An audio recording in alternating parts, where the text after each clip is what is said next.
शांति। Question number 45। एक बार शरीर से आत्मा निकल जाती है, फिर वह जड़ शरीर चेतन को नहीं खींच पाता। शरीर में रहने पर छोटी छोटी चीजें जो जड़ है वह चेतन को खींचती रहती है, क्यों?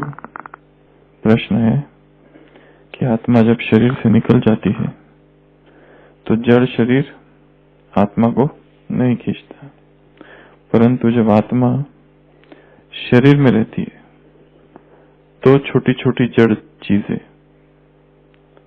आत्मा को खींचती है, क्यों?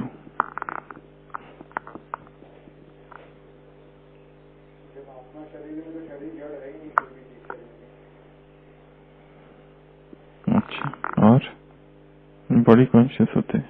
और एक प्रश्न है कि जब शरीर में आत्मा है तो जड़ चीजें खींच रही है, जब शरीर से बाहर जाती है आत्मा तो जड़ शरीर उसको नहीं खींचता, जड़ शरीर उसको नहीं खींचता। सबसे पहले तो जड़ कुछ भी नहीं खींच रहा है किसी को, यह आत्मा का आकर्षण है जड़ के प्रति। एक बार आत्मा शरीर से निकल जाती है, फिर वह जड़ शरीर चेतन को नहीं खींचता। वास्तव में जब आत्मा शरीर में है तब भी वो शरीर उसे नहीं खींच रहा है, ये आत्मा का आकर्षण है उस शरीर में। आत्मा में संस्कार है, भोग के, विलास के, देहभान के। ये आत्मा भूल चुकी है कि वो आत्मा है, वो स्वयं को देह समझ रही है। इसके लिए आकर्षण जो है वो शरीर का नहीं है, आत्मा में आकर्षण है। और दूसरा, जब आत्मा शरीर से बाहर जाती है उसके बाद में भी, जब आत्मा शरीर से बाहर चले जाती है उसके बाद में भी आत्मा को आकर्षण है देह का। इसके लिए तो पुनर्जन्म लेती है, फिर से शरीर ढूंढती है, फिर से शरीर में प्रवेश करती है। तो ये जो प्रश्न पूछा गया है कि जड़ शरीर खींचता है, शरीर नहीं खींचता है, आत्मा को आकर्षण है, आत्मा का आकर्षण है, उसमें आत्मा आकर्षित हो रही है देह की तरफ। अब दूसरा, ये जो छोटी छोटी चीजें कहा है, बाहर की चीजें, वो बाहर की चीजें नहीं खींच रही है, क्योंकि वही आत्मा जो एक बार आकर्षित हो रही है किसी दूसरे पल, वही आकर्षण उसको वैराग उत्पन्न हो रहा है उसी वस्तु के प्रति, उसी जड़ वस्तु के प्रति। एक आत्मा को किसी एक वस्तु से बहुत आकर्षण है, परंतु दूसरी आत्मा को बिल्कुल आकर्षण नहीं है। तो ये नहीं कहा जा सकता है कि वो जड़ वस्तु में आकर्षण है।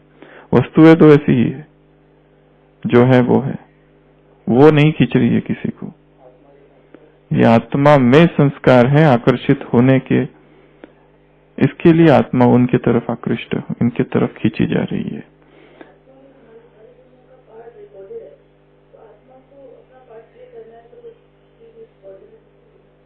प्रश्न दूसरा है, प्रश्न वो नहीं है। तो इसलिए आत्मा में आकर्षण है, आत्मा ही आकर्षित हो रही है, आत्मा खींची जा रही है, ना कि जड़ देह, ना कि जड़ वस्तुएं उसे खींच रही है। और निकलने के बाद में भी फिर से गर्भ धारण करती है। 84 जन्म एक के बाद होते ही रहते हैं, या जब इस दृष्टि पर आई तब से वो जन्म लेना चालू कर देती है। उसका रोल है, उसको वो पार्ट दिया गया है। इसका मतलब ये नहीं है कि उसको देह खींच रहे हैं या देह अपनी तरफ खींच रहा है, वो आत्मा में ही आकर्षण है देह में जाने का। हाँ, क्योंकि संस्कार है उसने इतना भोगा है, वही कहा ना, उसमें वो संस्कार है। कोई भी चीज का सुख मिला है, इंद्रिय सुख मिला है उसको, आत्मा की प्यास सुख की है, चाहे कैसा भी मिले, अतीन्द्रिय मिले या इंद्रिय मिले। अगर अतीन्द्रिय नहीं मिलता है तो इंद्रियों की तरफ ही जाता है, और अतीन्द्रिय मिलना मासी का घर नहीं है, अतीन्द्रिय के लिए पुरुषार्थ है बहुत बड़ा, इसके लिए वो नीचे ही जाती है। दूसरा प्रश्न है 46। शुरू में ना तो इतना ज्ञान था, ना ही चिंतन था, चिंतन का लेवल था, लेकिन विकराल परिस्थितियों को सहज पार कर लिया। ज्ञान में आने के बाद ज्यादा ज्ञान नहीं था, ज्यादा चिंतन नहीं था, और अभी क्या है, अभी ज्ञान बढ़ गया है और चिंतन बढ़ गया है, फिर भी लेकिन आज ऐसा नहीं है, तो वह किसका कमाल था? अगर बाबा का था तो हर एक के साथ क्यों नहीं, ऐसा क्यों नहीं? क्या उत्तर कहेंगे? स्टार्टिंग में बाबा का ही कमाल था, पर ये पूछ रहे हैं कि सबके साथ ऐसा क्यों नहीं? फिर हर एक की निश्चय और हर एक की टचिंग पावर के ऊपर है, परंतु ज्ञान में आने के बाद बहुत सारी मदद ऊपर से होने लगती है और वो सबको ही होने लगती है। ऐसा नहीं कहा जा सकता है कि किसी किसी के साथ ही हो रहा है, हर एक के साथ अलग अलग रीति से हो रहा है, एक ही रीति से नहीं होगा। और वो कभी एकदम प्रत्यक्ष दिखाई दे ऐसा भी नहीं होगा, हर बार अपरोक्ष होगा ऐसा नहीं है, कभी कभी परोक्ष होगा, इनडायरेक्ट होगा। हाँ, तो जैसे जैसे धीरे धीरे बढ़ेंगे तो ज्ञान तो बढ़ना ही है, चिंतन भी बढ़ना है, परंतु ज्ञान कितना भी बढ़ जाए और चिंतन कितना भी बढ़ जाए, हिसाब किताब पूर्व जन्म का है। हाँ तो हिसाब किताब तो जैसा है वैसा ही रहेगा, उसके लिए तो उसको तो फेस करना पड़ेगा। और कितना दिन तक पकड़ के, हाथ पकड़ के चलाएंगे भगवान? माँ बाप क्या सारी उम्र चलाते रहेंगे क्या अपने बच्चों को हाथ पकड़ के? उसको गिरना भी तो पड़ेगा, गिरेगा उठेगा, गिरेगा उठेगा और शक्तिशाली बनाएगा तो सीखेगा फिर। ये उसी में प्रश्न है शायद, मन कैसे एक्टिव हो जो अन्य विचार अपना स्थान न बना पाए। एक्टिव कहो या बिजी कहो, मन को श्रेष्ठ संकल्प से भरते रहो, भरते रहो, भरते रहो, भरते रहो निरंतर। ये जो क्रिया है ये रुकने ना पाए, तो ही अन्य विचार नहीं आएंगे, नहीं तो अन्य विचार आते ही रहेंगे, आते ही रहेंगे, डिस्टर्ब करते ही रहेंगे। क्योंकि विचार एक जन्म के नहीं है, जन्म जन्म क्या है, वो सब आत्मा में रिकॉर्ड है संस्कारों का। संस्कार से विचार जन्म लेंगे, तो वो संस्कार, वो विचार, वो वृत्ति, वो धारणाएं, वो सब कुछ है उसमें। तो मन को तो उसको बिजी रखना है बस, तो अपने आप दूसरे विचार आना बंद कर। इसके लिए तो बहुत सारी मुरलियां है, बहुत सारी मुरलियों का गहन चिंतन, गहन अध्ययन, सब प्रकार सब कुछ हो। 4 प्रकार के विचार गिनाए हैं बाबा ने। नेक्स्ट संडे, एक साधारण, एक व्यर्थ, एक विकर्म तमोगुनी विचार, विकल्प कहो, सिंफुल कहो, डर्टी, अगली, जो भी कहो, और एक श्रेष्ठ एलिवेटेड थॉट्स। 4 प्रकार के विचार, 4 प्रकार के कर्म।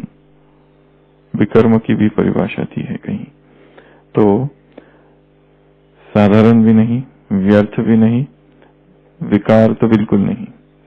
कौन से संकल्प हो? श्रेष्ठ संकल्प हो। तो श्रेष्ठ संकल्प भरते जाओ तो क्या होते जाएगा? अपने आप माइंड एक्टिव, कहने से अच्छा फ्रेश रहेगा, अलर्ट रहेगा और बिजी रहेगा, फिर दूसरे विचार वहां नहीं आ पाएंगे।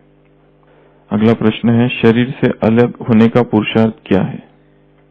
जो शंकराचार्य ने अमुक राजा, अमुक नहीं अमलुक राजा है, राजा के शरीर में प्रवेश होने के लिए किया था। प्रश्न शरीर से अलग होने का है या शंकराचार्य ने जो किया था वो है? क्या प्रश्न है? हाँ? क्योंकि शंकराचार्य ने जो किया था वो दूसरा था, शरीर से अलग होने का जो पुरुषार्थ है बाबा जो सिखा रहे वो दूसरा है। ये दोनों अलग अलग चीजें हैं। शंकराचार्य ने जो किया वो परकाया प्रवेश था। हमको परकाया प्रवेश नहीं करना है, हमको दूसरे के शरीर में एंट्री नहीं करनी है इस शरीर में रहते हुए वो पुरुषार्थ, वो दूसरा पुरुषार्थ था उसका। शंकर दिग्विजय नाम का ग्रंथ है विद्यारण्य का, उसमें इसका बहुत विस्तार से वर्णन है कि शंकराचार्य ने किस तरह से परकाया प्रवेश किया।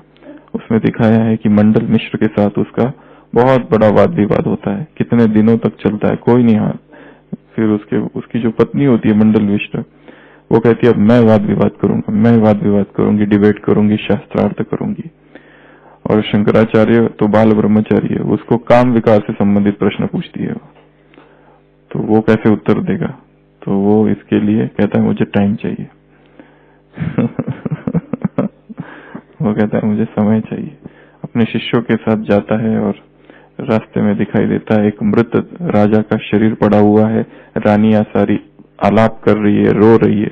अमलुक राजा अमलुक। तो शंकराचार्य अपने शिष्यों से कहता है कि मैं इस राजा के तन में प्रवेश करता हूँ, तब तक तुम मेरा शरीर जो है एक मास के लिए एक ऐसी जगह छुपा के रखो। उसमें वर्णन है, ये देखो गुफा, वो गुफा की तरफ इशारा करता है।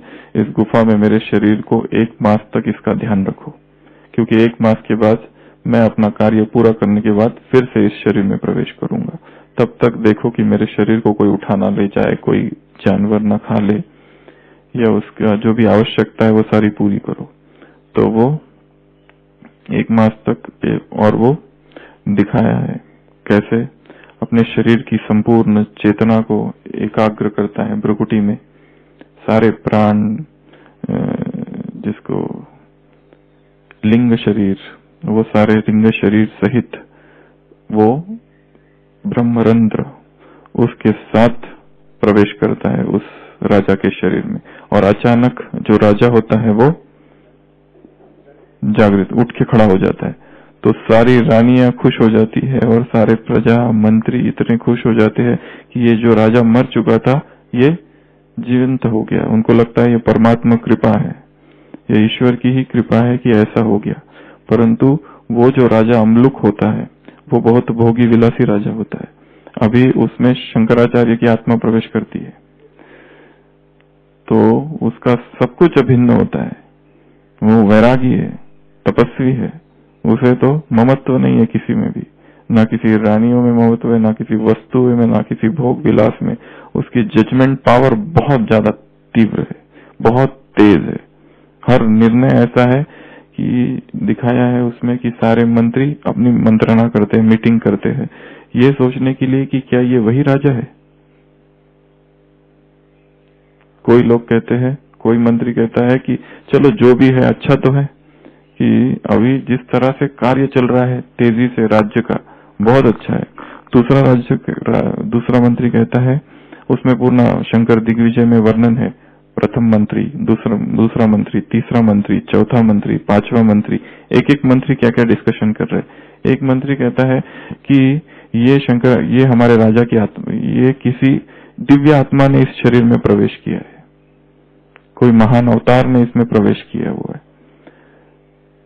तीसरा कहता है अगर किसी ने प्रवेश किया है तो हो सकता है वापस जा भी जाए, चली जाए। पांचवा मंत्री कहता है कि अगर ये कोई योगी की आत्मा है तो जरूर उसका शरीर कहीं ना कहीं होगा, तो सबसे पहले जाओ और उसके शरीर को ढूंढो और उसको नष्ट कर दो, क्योंकि नहीं तो उसका कार्य होने के बाद में वो आत्मा निकल जाएगी उस शरीर से। इसके लिए अगर कहीं राज्य में दिखाई देता है दूर दूर तक, उस शरीर को ढूंढो और उसको खत्म कर दो। तो दिखाया है उसमें सारे सैनिक ढूंढ रहे हैं शरीर को शंकराचार्य की। और शंकराचार्य के जो शिष्य है, अनन्य उसके शिष्य है, उन्होंने भी संकल्प कर रखा है कि इसको बचा के रखना ही है, क्योंकि सब कुछ उनके गुरुदेव उसमें है क्योंकि उसका शरीर है, वो उसमें आने वाले है। वो एक मास के बाद उन्होंने कहा मैं एक मास के बाद प्रवेश करूंगा। सैनिक इतना ढूंढते कहीं नहीं मिलते। फिर एक दिन सारे सैनिक उस गुफा को घेर लेते हैं जिसमें शंकराचार्य का शरीर होता है।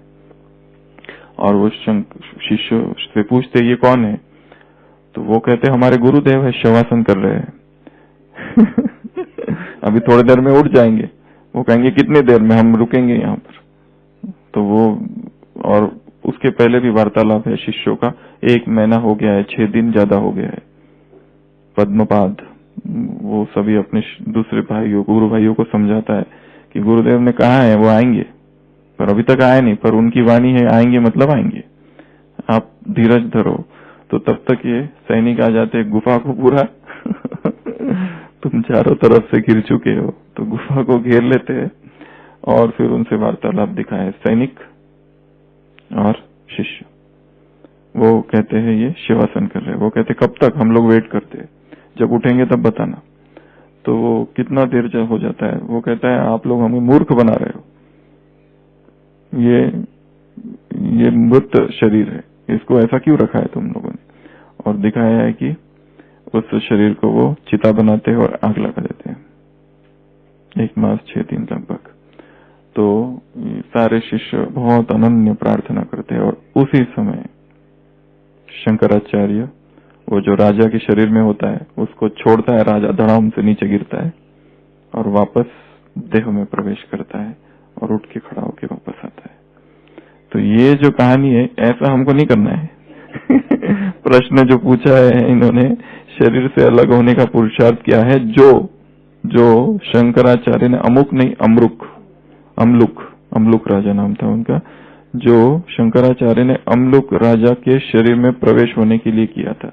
तो वो जो प्रक्रिया है उसे कहा जाता है परकाया प्रवेश, जिसमें आत्मा सूक्ष्म शरीर के साथ आत्मा निकलकर चली जाती है और ये शरीर मृत हो जाता है, डेड हो जाता है, और इतनी शक्ति होती है कि फिर से वह आत्मा उस तन में प्रवेश कर सकती है, परंतु फिर वो जो दूसरे तन में जो प्रवेश की थी वहां से निकल जाती है। फिर दिखाया शंकराचार्य आता है और फिर मंडन मिश्रा की पत्नी को हरा देता है। थोड़ा सा ज्ञान प्राप्त करके विकारों का क्योंकि उसे तो पता ही नहीं है काम और ये सब क्या होता है, तो वो उसको हरा देता है। मंडन मिश्र बाद में उसका शिष्य बन जाता है और वो भी सबसे अनन्य शिष्य। 4 शिष्यों में 4 मठ जो अलग अलग स्थान पर स्थापन किए, उसमें से नीचे का जो है शायद रामेश्वरम, वो मंडल मिश्र, उसका नाम बाद में बदल जाता है, उसने स्थापन किया है। तो ये जो था प्रक्रिया, इसे कहा जाता है परकाया प्रवेश, दूसरी काया में प्रवेश करना। ये शिव बाबा करता है। हाँ, तो इसे विद्या कहा जाता है। ये अष्ट सिद्धियां जो है, या 32 सिद्धियां या 64 सिद्धियां, बहुत सारी अलग अलग सिद्धियां, उन 64 सिद्धियों में ये एक सिद्धि है। एक है संजीवनी विद्या, जिसमें जो व्यक्ति मर चुका है उसको जिंदा करना। जीसस क्राइस्ट का दिखाते हैं ना, जा रहा है लैजरस गेट अप, लैजरस है वो मर चुका है, फिर भी मैरी आती है और जीसस के चरणों में जाकर गिरती है कि lord if you were there he would not have died, आप यदि होते तो मेरा भाई नहीं मरता। वो कहता है कहाँ है तेरा भाई, वो ले जाती है उसको, एक गुफा है, उस गुफा में 4 दिन पहले वो मर चुका है, पूरा सफेद कपड़ों से उसको कफन पहनाया हुआ अंदर दफन कर दिया गया। वो कहता है कि दरवाजा, वो जो गुफा को पत्थर से ढका है उसको हटाओ, और बहुत दुर्गंध आने लगती है, और वो आदेश कहता है लैजरस कम आउट, और वो मृत चलते हुए आता है। तो वो जो विद्या है वो संजीवनी विद्या है। 64 सिद्धियों में संजीवनी सिद्धि एक है, दूसरी ये है महत्वपूर्ण में इस तरह के परकाया प्रवेश करना। अभी हमारा जो पुरुषार्थ है वो किसी के तन में प्रवेश करना नहीं है। हमारा क्या पुरुषार्थ है, शरीर से अलग होना, ये हमारा पुरुषार्थ है, गेटिंग डिटैच फ्रॉम बॉडी। और जिससे अलग होना है उससे आसक्ति कम से कम चाहिए, फिर उससे अटैचमेंट कम चाहिए। बाबा कहते हैं टाइट कपड़ा नहीं चाहिए, लूज कपड़ा चाहिए, तो ही हम इस देह से अलग हो सकेंगे। और इसकी बहुत प्रैक्टिस चाहिए, बार बार प्रैक्टिस चाहिए अशरीरी बनने की। और दूसरा पूछा उसने क्या किया था, तो वो तो एक दूसरे प्रकार की आत्मा थी। ऐसा हुआ, ऐसा लिखा हुआ है, वो कितना सत्य है ये किसको नहीं पता, परंतु ग्रंथों में लिखा हुआ है। जो भी शंकराचार्य के विजय नाम से ग्रंथ है, दिग्विजय, ये सब, उन सब में ये सारी चीजें लिखी हुई है। फिर भी इस पर थोड़ा और चिंतन किया जा सकता है, शरीर से अलग कैसे हो आप, मतलब अशरीरी बनने के लिए क्या करें। सारा पुरुषार्थ ही वो है, सारा ज्ञान ही उसके लिए है। आत्मा जब देह से अधिक संकल्पों में सुख का अनुभव करती है, संकल्पों में, तब वो देह से डिटैच हो सकती है। श्रेष्ठ चिंतन में उसको सुख आता है, तब वो डिटैच हो सकती है। जब उस सुख परम धाम की अनुभूति करती है कि जहां पर देह है ही नहीं, और उसको स्वतः ही सुख अनुभव होने लगता है, वो कहीं और से लिया नहीं है, स्वयंभू सुख, अंदर से, अंतस चेतना से आया हुआ वो सुख है, तब उसे पता चलता है कि ये सुख इंडिपेंडेंटली कहीं और से नहीं आ रहा है, किसी भी बाहर स्रोत से नहीं आ रहा है। आंतरिक सुख, क्योंकि वो उसका स्वभाव है। दुख तो हमने अर्जित किया है, दुख तो बहुत मेहनत से हमने कमाया है, दुखी हुए नहीं है, कमाया है हमने। और सुखी होने का पुरुषार्थ है, उसमें कोई पुरुषार्थ नहीं, क्योंकि वो आत्मा है ही सुख स्वरूप, आनंद स्वरूप, शक्ति स्वरूप। मैं आनंद स्वरूप हूँ, बस इसको एक्चुअली विस्मृति है, बस उसके वजह से दुखी है आत्मा। बाकी जो दुख, परेशानी, पीड़ा, दर्द, ये सब बहुत मेहनत कर करके हमने अर्जित किया है। इसको हमने दस्तक दी है, आमंत्रण दिया है, हे दुख कहाँ हो। वो तो आना ही नहीं चाहता था, हमने निमंत्रण भेजा है उसको कि आ जाओ मेरे द्वार पर। आह्वान किया है दुखों का, दर्द का, पीड़ा का, समस्या का, कमजोरी का, सब चीजों का। हाँ और उसको पकड़ के रखा है, और पकड़ के रख के फिर चिल्ला रहे इससे छुड़ाओ। हम ही चिल्ला रहे, हमने ही किया है जमा और हम ही चिल्ला रहे। अगर कोई छुड़ाना चाहे तो उस पर क्रोध, पर हम छोड़ना भी नहीं चाहते और मुक्त भी होना चाहते। ऐसी एक पैराडॉक्सिकल स्टेट, द्वंदात्मक एक बहुत ही विडंबना जैसी अवस्था है ये। बांधे भी हम हैं, छूटना भी हम चाहते हैं, अगर कोई छुड़ाए तो उस पर क्रोध। कोई ज्यादा ही पुरुषार्थ की बातें बता दे तो। 48 आध्यात्मिक शिक्षा और नैतिक शिक्षा, स्पिरिचुअल एजुकेशन और मॉरल एजुकेशन में क्या भेद है, इस भेद को समझना आवश्यक क्यों है। आध्यात्मिक जागरण के नाम पर भूलवश पुरुषार्थ नैतिक शिक्षा तक सीमित तो नहीं रह गया है? बहुत इंटेलिजेंट प्रश्न है, कृपया विस्तार पूर्वक बताएं। क्या कहेंगे? एक तरफ है नैतिकता, एक तरफ है मॉरलिटी, एक तरफ है वर्च्यूज का एजुकेशन, गुणों को धारण करना, मॉरल साइंस जो स्कूलों में सिखाया जाता है। दूसरी तरफ है अध्यात्म, जिसमें वैराग, तपस्या ऐसे शब्द है। वो सारे शब्द इधर नहीं है, वो मॉरलिटी है। मॉरलिटी अर्थात बी गुड, डू गुड, अच्छा रहो, अच्छा करो, भला चलो। दया, प्रेम, करुणा, सब सारे गुण जो है वो सारे मॉरलिटी में आते हैं, तो वो नैतिक शिक्षा है।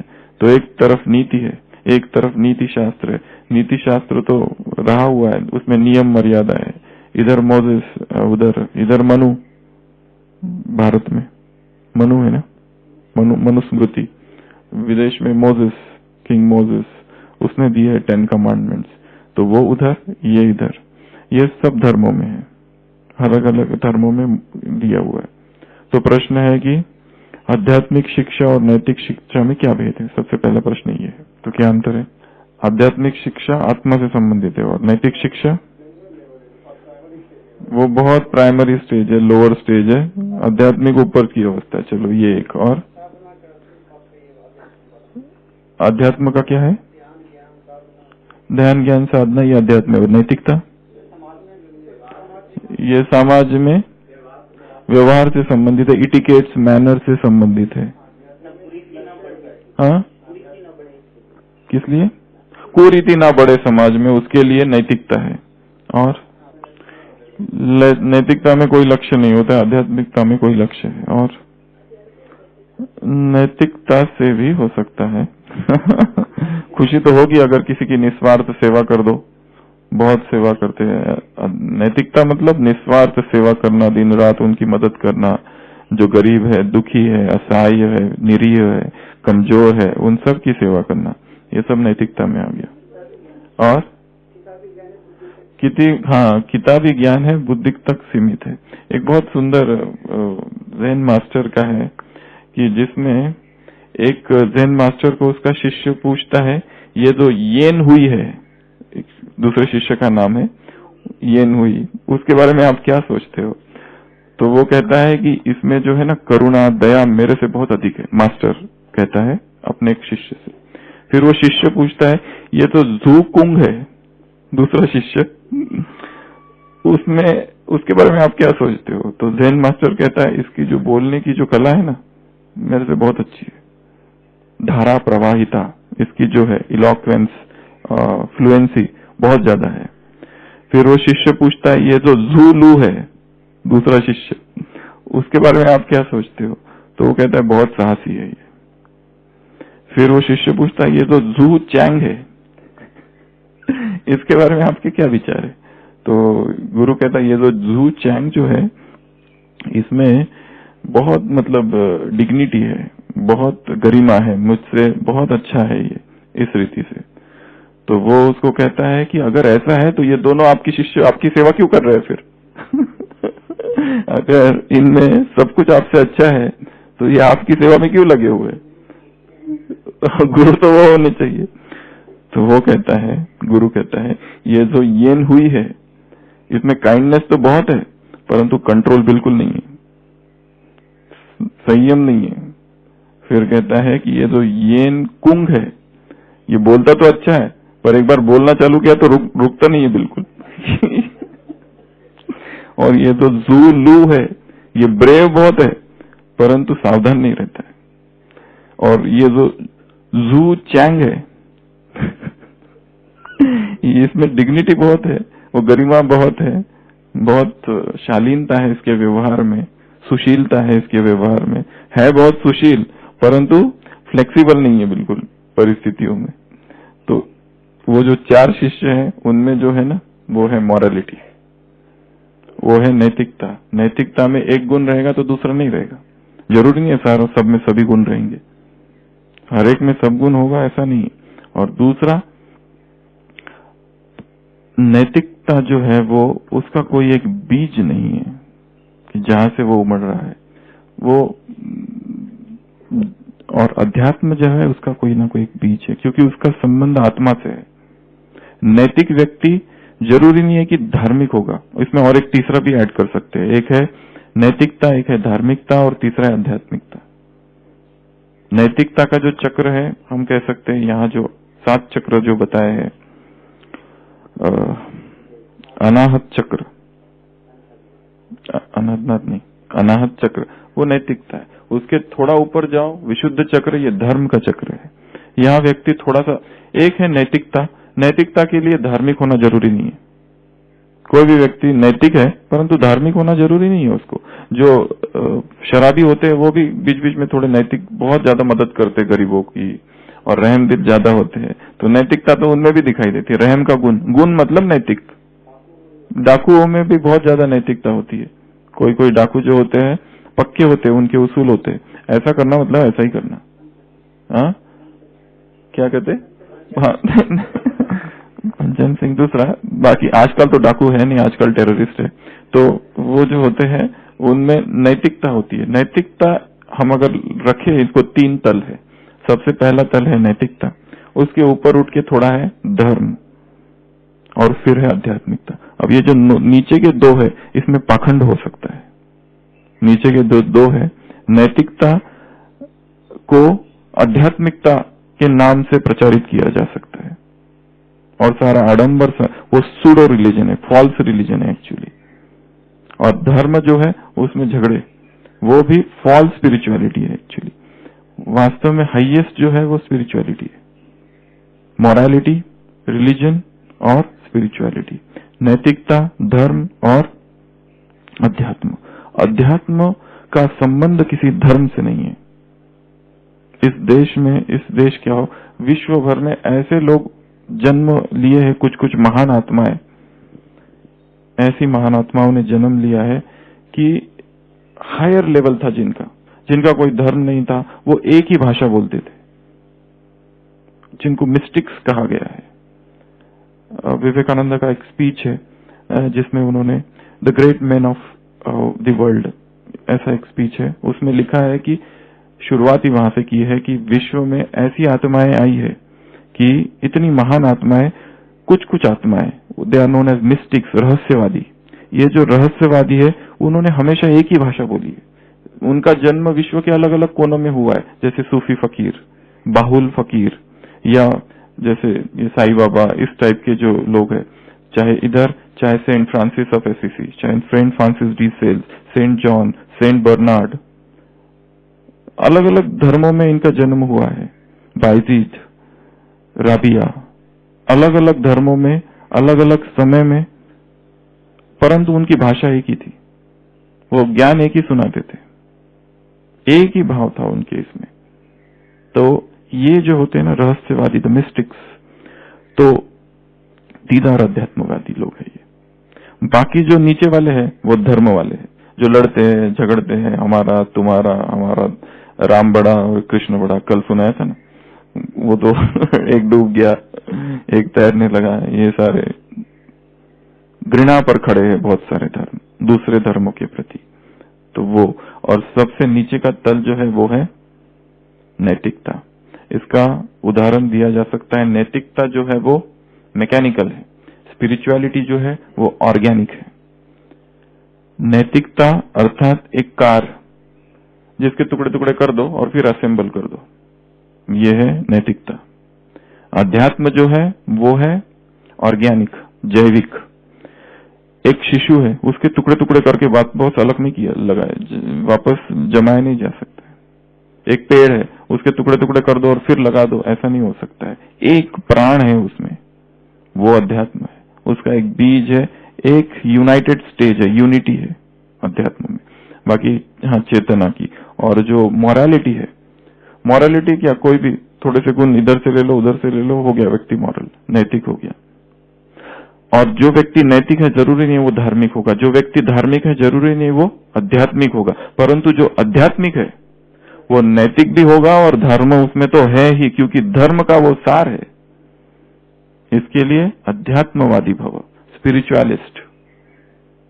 स्पिरिचुअलिस्ट बनना है, केवल रिलीजियस बनने से नहीं होगा, मॉरलिस्ट बनने से नहीं होगा।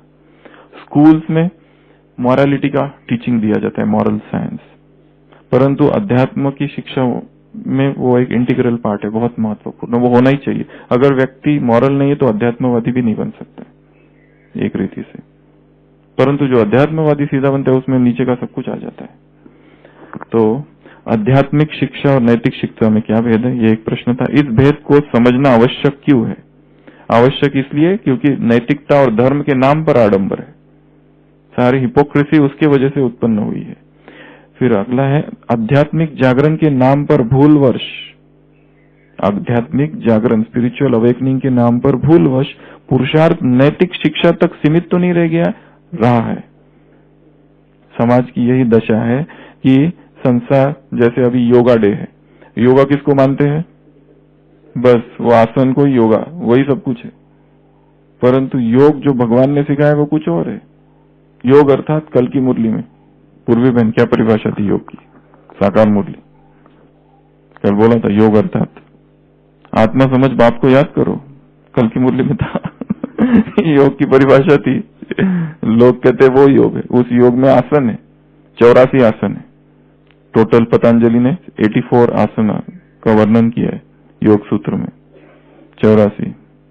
तो इधर भी कुछ ऐसा 84 करना है, भी सोचेंगे उसके बारे में, 84 प्रकार के योग। तो भूलवश वहां तक सीमित रह गया, हाँ रह गया है, ऐसा ही हुआ है। लोग नैतिकता को ही अध्यात्म समझते हैं। समाज सेवा करना मतलब अध्यात्म, ब्लड डोनेशन, ट्री प्लांटेशन, आपदाग्रस्तों की सेवा करना, इसको ये है अध्यात्म। गरीबों को खाना खिलाना, ये है अध्यात्म। मंदिर बनवाना, हॉस्पिटल बनवाना, ये अध्यात्म है, इसी को अध्यात्म माना गया है। अध्यात्म का इससे कोई संबंध नहीं है। अध्यात्म बहुत ऊंची चीज है। हाँ, आध्यात्मिक व्यक्ति ये सब करेगा पर डिटैच्ड। अगला है अच्छा बस यहां तक है, सीमित तो नहीं रह गया है, रह गया है। कृपया विस्तार पूर्वक बताएं। इससे भी ज्यादा और कुछ विस्तार करना है तो करो।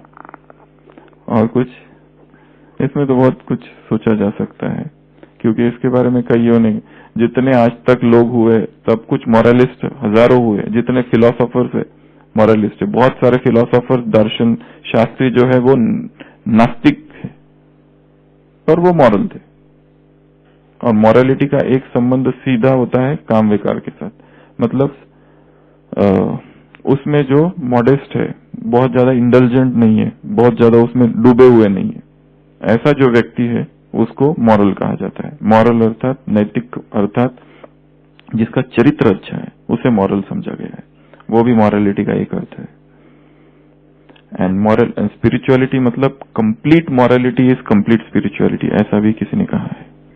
संपूर्ण नैतिकता अगर आ जाएगी एक दिन तो वो धीरे धीरे संपूर्ण आध्यात्मिकता से जुड़ जाएगी। तो ये प्रश्न है।